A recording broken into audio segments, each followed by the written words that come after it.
I would love to chat about working with animals. I've never actually, I shouldn't say that. There was one time I was visiting a friend and they said that their dog wasn't feeling well. And of course, then their dog kind of walks over and just sits on my lap. So as I was petting her dog, I was just running the energy.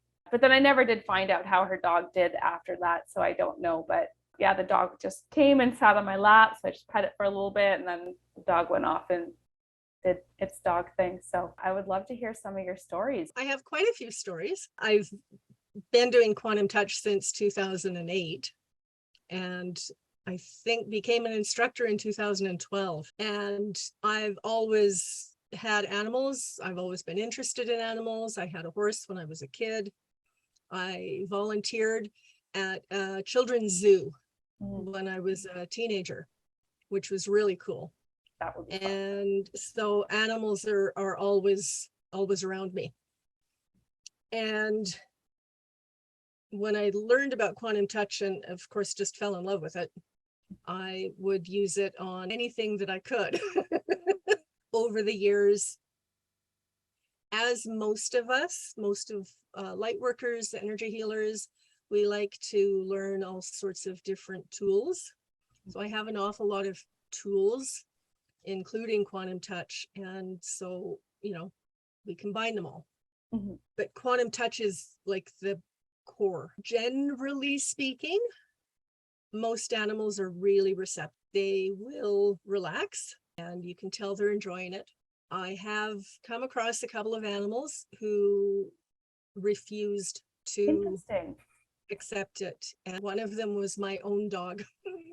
So what do they do then? They just kind of walk away? They don't want to be around you?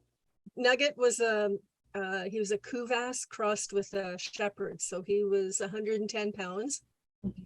Every single time that I would start to run the energy, within about 5 seconds, he would look at me and he'd get up and he'd leave the room.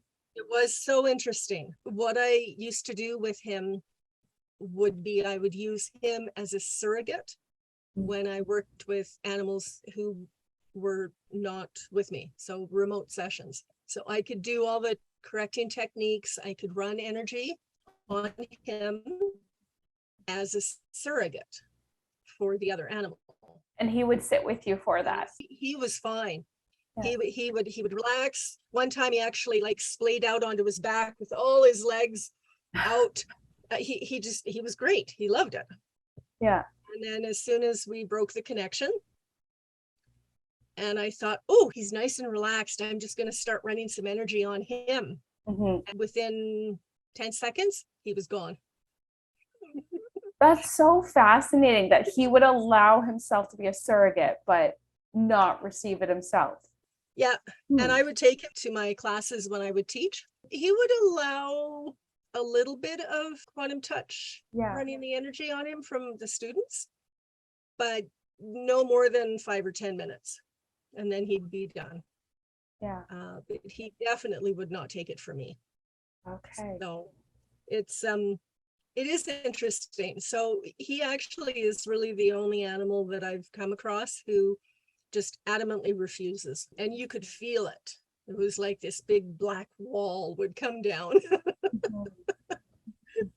But I had one cat and it was such an interesting session. I only did one session with the cat. And so 3 weeks before I had met the cat, apparently he had bladder and kidney stones and he'd been put on Valium. And apparently he reacted really badly to the Valium. And he developed stroke-like symptoms. So he couldn't really walk. He didn't eat for almost 10 days. They had to give him water. They called me. So I went and he looked really awful. He was super skinny. He almost wasn't there. He was just so withdrawn. Mm-hmm. And so he was in his crate. So I just sat near him and I just ran the energy for about 45 minutes. He came out of the crate then. And his eyes were alert and bright. He was walking in more of a straight line. Mm-hmm. He actually went over, drank some water, and then he peed, and then he went to sleep again. but the way he slept was like a sleep rather than almost like a coma. And so the next day they called me and said he had improved so much. He was actually able to jump up on the bed that night, and he was eating lots. And they said he was like a different cat. Wow. That is so cool. And that was one session. Yes. But then he needed that sleep to like let the shift occur. And wow. Yes. It's interesting from the perspective that sometimes with animals, it might take a couple of sessions before the owners see a difference. Right. Sometimes it's a one-off, and that's just like with people, right? Sometimes we can do one session with our clients and there's a dramatic difference. And other times, yeah, maybe not. Maybe it'll kick in another day or two.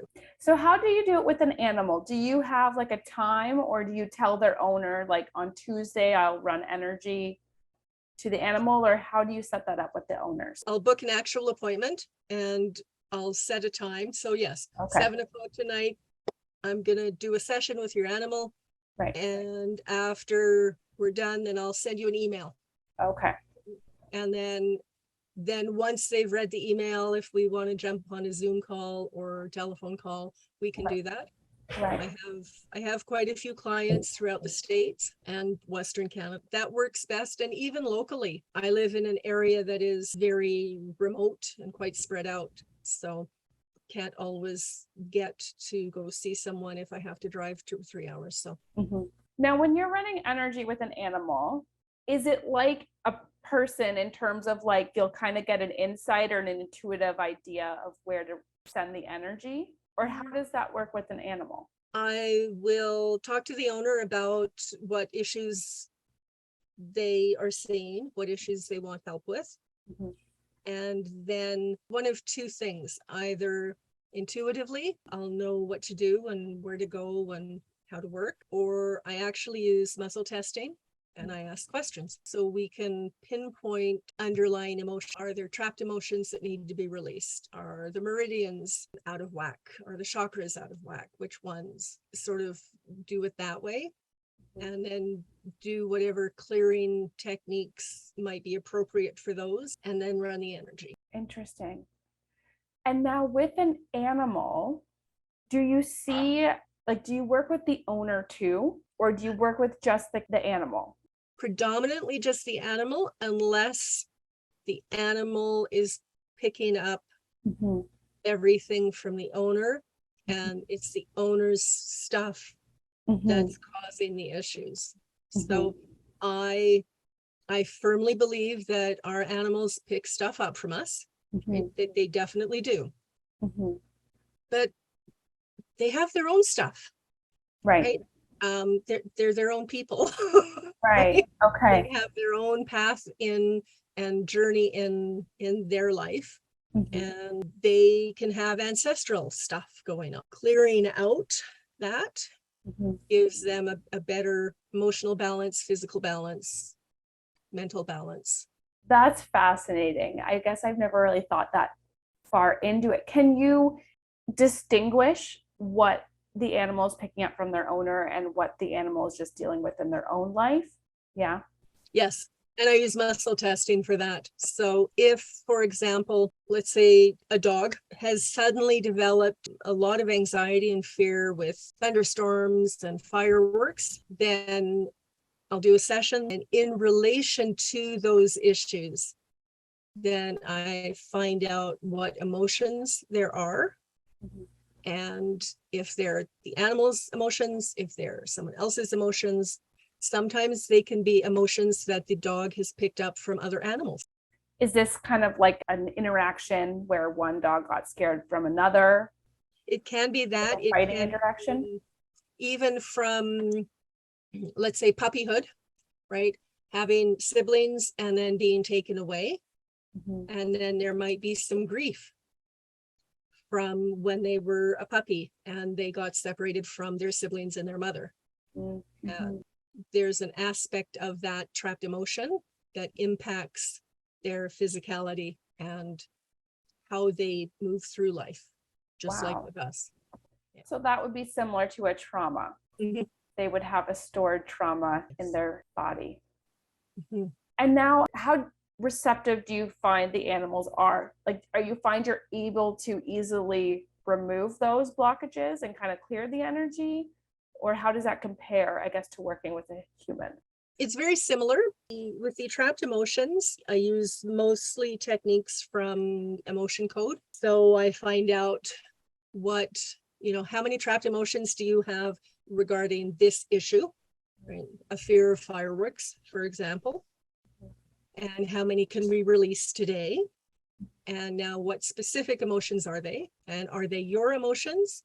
Are they your owner's emotions? Are they ancestral emotions?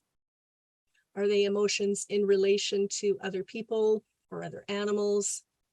So there's sort of like a series of questions that I can ask to sort of get a little bit deeper.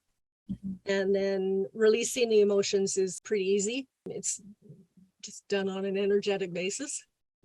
Interesting. And do you notice, like, do the owners report a difference in their behaviors?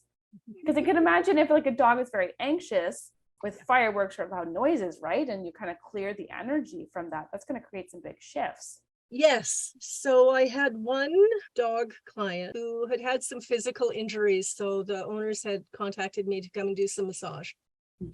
And I ended up doing more quantum touch and more emotional release work.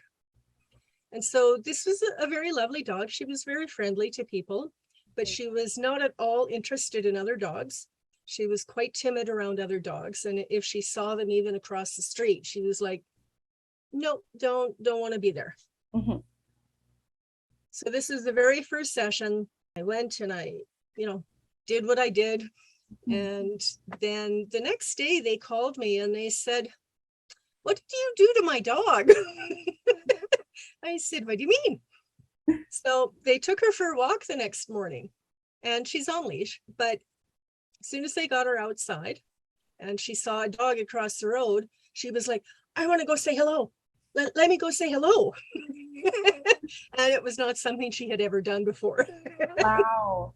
It's really cool to hear back from the owners when they see a shift. Yeah. And what was even more interesting was about 3 or 4 years later, these people had moved back east. They called me up and said she'd been developing like really severe fear and anxiety to loud noises, the fireworks and thunderstorms. And she was getting aggressive with one of the owners, which was like unheard of. And could I do anything? And I said, well, I don't know. We'll try, right? Can't ever guarantee results. But it took 3 sessions. And just again, like with people, right? One session can clear some layers of stuff. And then the next session clears some more layers. And after the 3 sessions, her fear and anxiety over the loud noises had dropped considerably. Wow. She was able to cope. And her aggression toward her other owner had disappeared. Wow. Were you able to come up with an idea of how that developed? Would that just have been too much change with the move, or is it hard to even pinpoint that? It is kind of hard to pinpoint. I mean, it could have been anything. Yeah. Right. And animals can suffer PTSD issues, holding on to trauma. So it's not like even 1 or 2 or 3 sessions of quantum touch is going to be able to clear out every trauma from anyone's entire life. Again, we can just get a little deeper layers, different kinds of trauma that happened, and clear out what we can each time. That's fascinating. Now, and when you were saying that the animals can pick up on the owner's emotions, have you had it where you sent energy to the animal, you notice they're picking up emotions from the owner, and then the owner noticed the shift? The owner tends not to notice a shift in themselves unless I'm working specifically with them. What I tend to do is if there's a trapped emotion that the dog or cat or horse has picked up from the owner, then as I'm releasing that trapped emotion, I'm also sending energy to the owner about that emotion and trying to release what I can Mhm. from the owner at the same time. I guess that becomes an interesting dynamics. I mean, the owners and pets are just so connected, right? It makes sense that you'd pick up from each other. Yeah. Now, when working with a horse, because horses are known to have a lot of healing qualities in themselves. So how does that work when you are giving energy to the horse? I'm assuming they would respond very well to that. Generally speaking, I have never come across a horse that refused. I have heard stories where some horses will react very badly to energy work. I'm not sure how that could happen unless there was some deep-seated issues with that horse to begin with. Mm. Generally, if an animal isn't prepared to accept the energy, they'll either walk off or you can feel it. You can feel sort of the blockage. When that happens, then I will try and work with the animal's higher power and send energy to the higher power so that if the horse or the dog needs it, it's there. Right. I will try usually about 3 times to send quantum touch to run the energy. If after 3 times the animal is like absolutely no, then that's it. The horses are so cool to work with. They feel our energy and they know what's going on inside of us from 30 feet away. Right. And we need to be quite clear in who we are and what we're doing. Most horses are pretty forgiving and they're like, yeah, okay, whatever. Right? Some horses make you work for it. I did have one horse client who started to suffer seizures, and I wasn't there when this happened, but had some sort of seizure and started running into the wall of the stall repeatedly, and then fell down, and then apparently seemed to be blind and was racing around. It was just awful. He actually fractured his nasal bones. When he did sort of come out of the seizures, he really wasn't there. Like you could see there wasn't much there in his eyes. And so the owner was just like distraught and had, right, the vet came out and drugs and all sorts of things. And after 3 weeks, he still wasn't very present. He was eating a bit and walking around and drinking, but you can tell when an animal is either completely shut down or just sort of gone. And he was pretty much gone. So I had done a couple of sessions with him, but the first session that I'd done, again, did a lot of energy work, running the energy, looking for some trapped emotions, various other things. And that night she went out just to kind of sit with him. As she was sitting there, he let out this kind of weird noise and this really heavy sigh. And then he was really present again. And it was the first time she'd been able to touch his jaw in just the 3 weeks because he was in so much pain.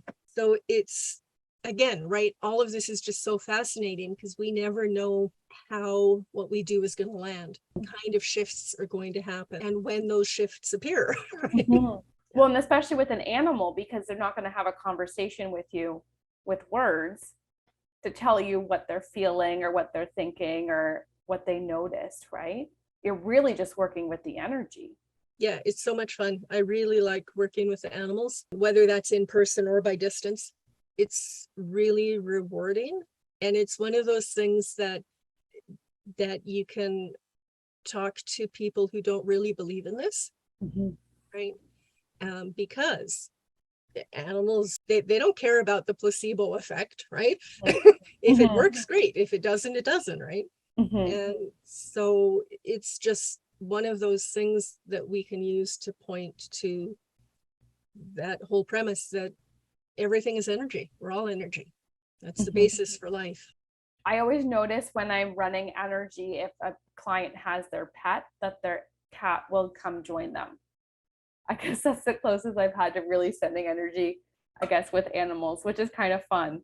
I did have, this is back did I know about quantum touch? I'm not sure. I used to work as an ultrasound technician, and I had this one patient, and she came in because she had had a miscarriage, and they wanted to make sure that everything had been removed, like everything had naturally kind of left. And she was at a friend's for the weekend. I think they were having like a barbecue or something.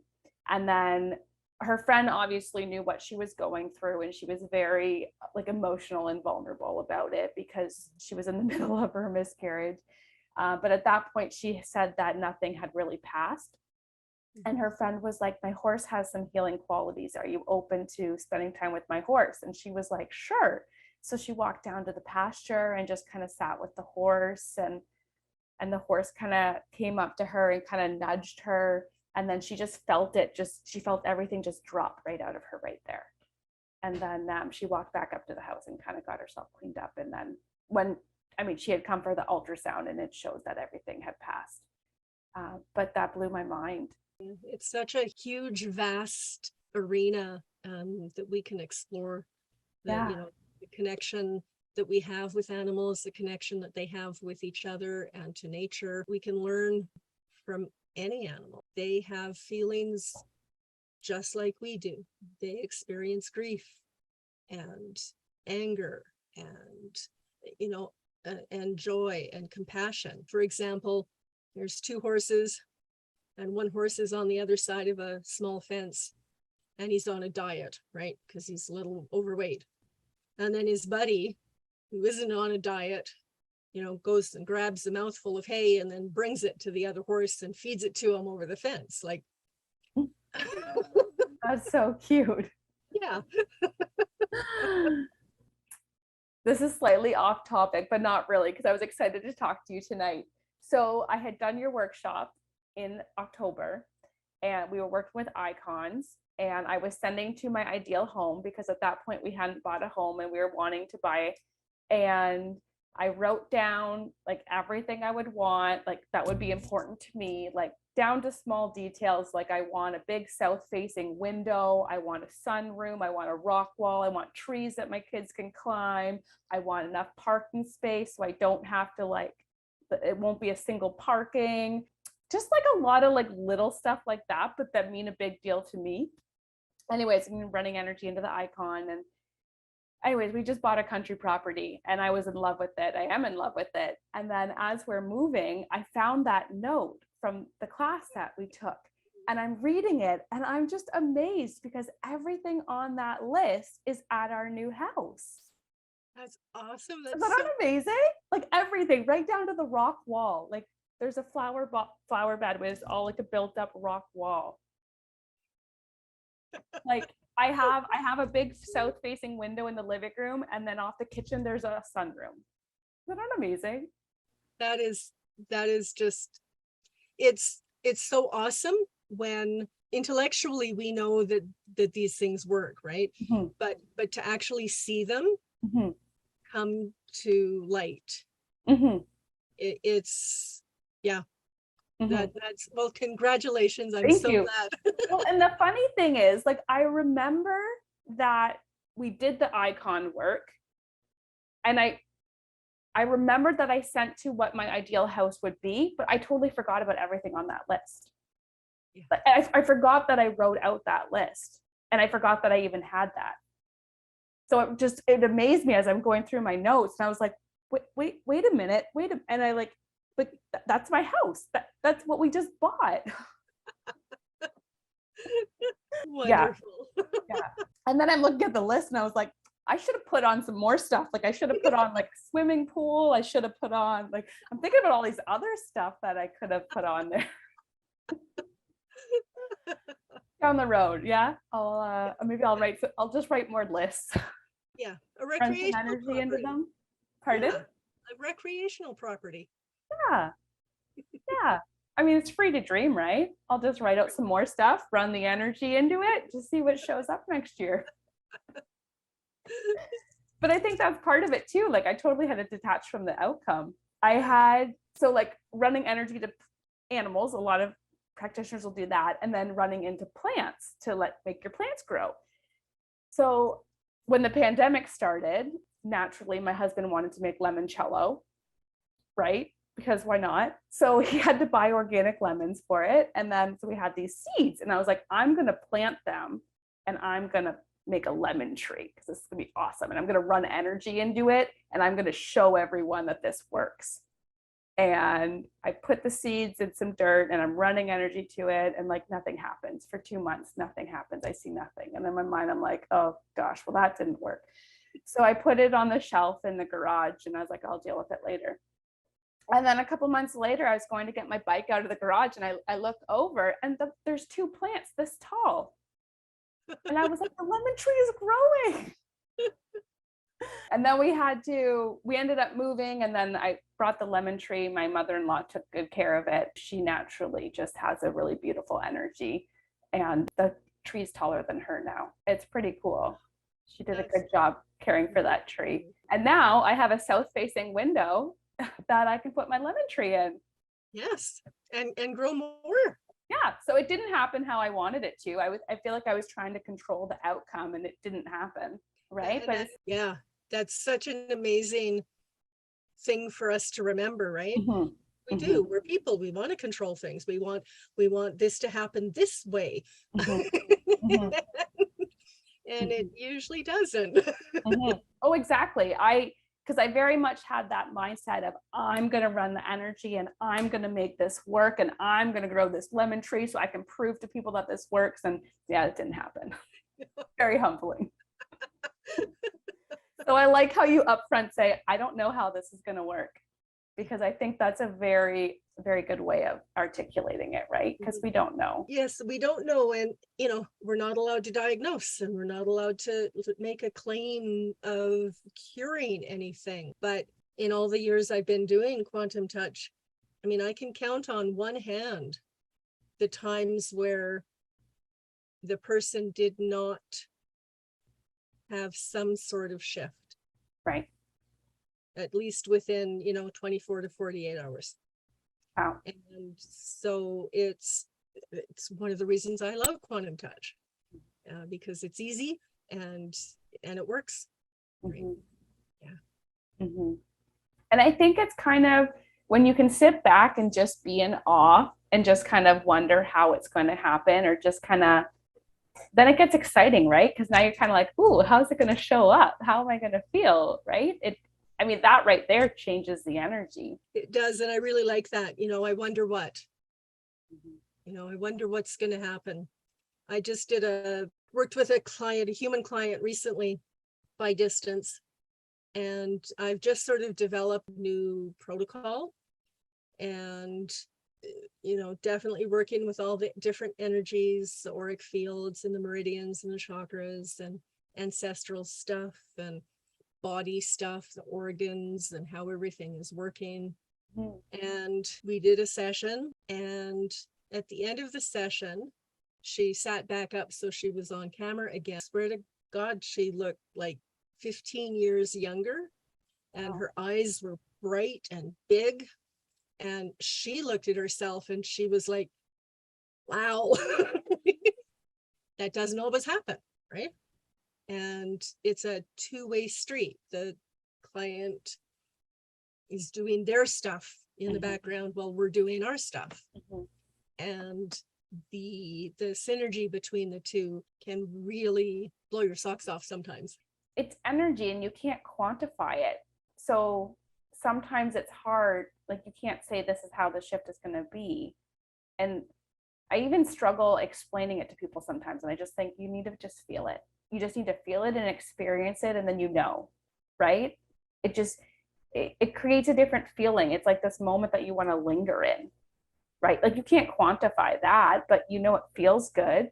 And sometimes that's all the shift is, but that makes it's such like a ripple impact, right? That's going to impact the rest of your day. Yep. It impacts that. It impacts how we interact with other people. If we tend to be a little, not negative, maybe a little grumpy, because we can get overwhelmed, right? And if we have a session and we increase our vibration, we're happier. We walk down the street and we say hello to strangers. And that's a ripple effect. And So it's exponential. Yeah. And I think that's how I notice the energy the most. Is it's just like all of a sudden you're like, oh, I didn't feel triggered by that. Normally I would have. That's interesting how I didn't react to that. Right. And then it's like, oh, it's so subtle sometimes, but that's huge. It is. I've noticed lately, I'll have a plan for my day, and by 9 o'clock, that plan falls apart. And then something else happens, and it's like, I just had a wonderful day. I did not see that coming, but I loved it. I wonder what's going to happen tomorrow. This is what I have planned. Let's see if it actually happens or not. That's been happening a lot lately. So now I'm just like, okay, we'll just go with it. That's great. I try to. I do definitely have those moments where I feel overwhelmed. And I'm like, okay, just take a moment, run some energy, clear your intentions, right? It's fun. And like in that way, I've just been using quantum touch as like a daily tool. It's like my self-regulation tool. And it has really taught me how important your intentions are, or your thoughts. Like I noticed how many times I would say, what's the worst that could happen? Why would I want to think about the worst thing that could happen? So we've changed that. What's the best that could happen? Or how can this get any better? Yes, our thoughts, right? Energy follows thought, and that the thought that we have goes out there. You know, that's not to say that I believe that we have to be happy 100% of the time, because that's not realistic. Hopefully we don't wallow in the negativity. Right? Mm-hmm. We're going to have negative thoughts, and crap is going to happen, and we need to acknowledge it. Mm-hmm. and go, okay, that was really crappy, or I just wanted to, hit that slow person who can't drive the speed limit, whatever it might be. Mm-hmm. and I catch myself. Mm-hmm. Like, no, that's okay. Send some energy. Mm-hmm. So I did a talk with Shelley L. Lichty, and she was talking about the power of gratitude and how she just decided for everything she was going to say thank you. Everything. And I was like, okay, I'll take that as a challenge. And at one point, one of my kids was just like flipping out at me, just saying some really mean stuff. And I just looked at him, I was like, thank you. And that was it. He stopped. I was like, oh, okay. We'll see if I can use this more often. But it just shifted the energy, because I think it caught him off guard. Yeah. When I notice my thoughts going, I don't like to use the word negative, but like that uncomfortable place. And I always try to like, okay, what is this meaning? Like, why? And then it's like, do I want to stay here? Like, I don't have to stay here. Can I choose to shift my energy? Right? And I'm trying to just, I guess, be more present in those moments and see where that can take me. That's kind of what I've been working at, or trying to become aware of. Yeah, awareness is huge. And that old quote, insanity is doing the same thing over and over and over again, expecting a different result. Mm-hmm. And for me, that plays out really well in relationship, even with your son, right? Normally, mm-hmm. You normally would. Oh, I'd probably yell back. Fighting with them, yes. And because you shifted something, that changed the entire thing. That gives us a lot of power, mm-hmm. when we're aware of it, and when we choose, right? It's the choice to mm-hmm. not respond or not react maybe the way we might want to, mm-hmm. but the way we normally would. And mm-hmm. and that's learning that realization and remembering that in times when, we do get wound up, mm-hmm. is pretty important, but it's pretty cool. It is. And then I feel like I'm becoming aware of the ways I hold myself back, the ways I try and sabotage myself. It's almost like I'm scared of moving forward, and that feels uncomfortable because it's unknown. So I'm just going to revert back to my old habits because that's comforting, even though it's going to sabotage what my goals were or whatever. And I'm starting to see that. And it's like when I get into that moment and I'm like, oh, there you go again. You're not going to change. You'll never be able to get what you want because you're just going to revert to your old. And I was like, you know what? Maybe that was in the past, and maybe that's how I would have thought of it. But maybe I don't want to think about it like that. Maybe maybe I'm just becoming aware of this now because I realize that this pattern no longer serves me and I'm ready to do something else. So it's like almost changing that self-talk that, so when you feel like you're going to start doing a spiral and instead of engaging in that negative self-talk, I'm kind of like, oh, look at you, you caught yourself there. That's kind of fun. How about we just change that around? You're not a bad person. Even if you do that, even if you do go down that spiral, you're still not a bad person. You're a good person and you're going to get what you want. Right. And it's like, that's kind of what I've been playing with lately. And I think that's really cool. It's like I become aware of it. It's like when I'm on a cusp of getting what I want, and then it's like fall into that pattern. And it's really cool as you're talking about all that, your face just glows. Oh, once again, it just comes back to the awareness. And like, it's like where your thoughts go. It's like, just because I did that habit that I always do doesn't mean I'm a bad person. So I can just stop connecting those two. It's like, maybe I can still do that because I enjoy it and it still makes me a good person, right? It's like maybe I don't need to have that self-talk with it, or that negative self-talk attached to it. So we're almost out of time already. So what are you up to? I'm always up to a lot of things. I've signed up for a heart math trauma certification course. Oh, And heart math works with the heart and emotions and self-regulating our nervous system, which in many respects is quite similar to quantum touch. So they're really cool together. And I signed up for a remote healing mastery course and just sort of plugging away at offering free healing circles every month and doing a little bit more writing. that's so fun. And you do quantum touch level 1 and level 2. Yes, I teach both. Yeah. Yeah. And do you have upcoming workshops? I'm trying to put together a level 2, hopefully in August. I'm just waiting to hear back from 4 or 5 of the students who were really keen to do it. We may have to wait till September, right? People are really busy in the summer. Yeah. And will those be virtual then? Depending on who here, like who's local, Right. it will probably be a combination of both. So have you been doing that where you do it? It's kind of like a live class and then you have a Zoom, people on Zoom. Yes. And how do you find that format works? It's really cool. It works super well. And especially for level 1, it really shows the participants that energy goes anywhere, right? You don't have to be in front of the person touching them. It's the intention and right, keeping our vibration up.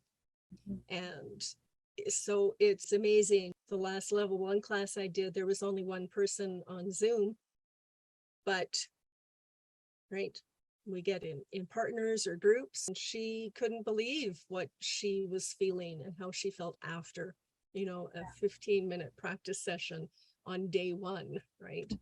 Yeah, so it's I really like doing the combination. Yeah, I think that's what I really enjoyed about doing the workshops virtually, is it really shows your mind that this is possible. And it's so cool. I remember doing one with Deborah Gare, and because she's Europe, I think there might have been like 6 or 7 of us. And there was me in Canada, there was another lady in the States, she was a time zone behind me, and then the rest of them were in Europe across, I think it was 3 different time zones because they were all different countries. Wow. So we were across so many time zones, but when you start running the energy and the exercises and you feel it at the same time, like it's just like, whoa, or like you experience it and then they say it and you're like, I just felt that. And it's like, I know it's real, but you need to constantly remind yourself, which was so cool. Yes, it's fascinating, and it really kind of brings home that the phrase that Richard teaches, right? Which is, don't listen to that really loud voice in your head. You want to listen to the little quiet one, right? We don't want to listen to the one that says that did not happen. Yeah. Awesome. Well, thank you so much, Alison, for joining me today. Thank you so much for having me. This is great. Yeah. And I wanted to tell you about the house thing because I just thought that was so cool. And I was like, of course, I found that a couple days before we were supposed to do our chat. So that worked out perfect. Awesome. So if people want to reach out to you, how can they find you? Probably my website's the easiest, www.alisonzeidler.com. Awesome. Perfect. So I will link that all in the information so that people can find you. Thank you for doing this. This is amazing.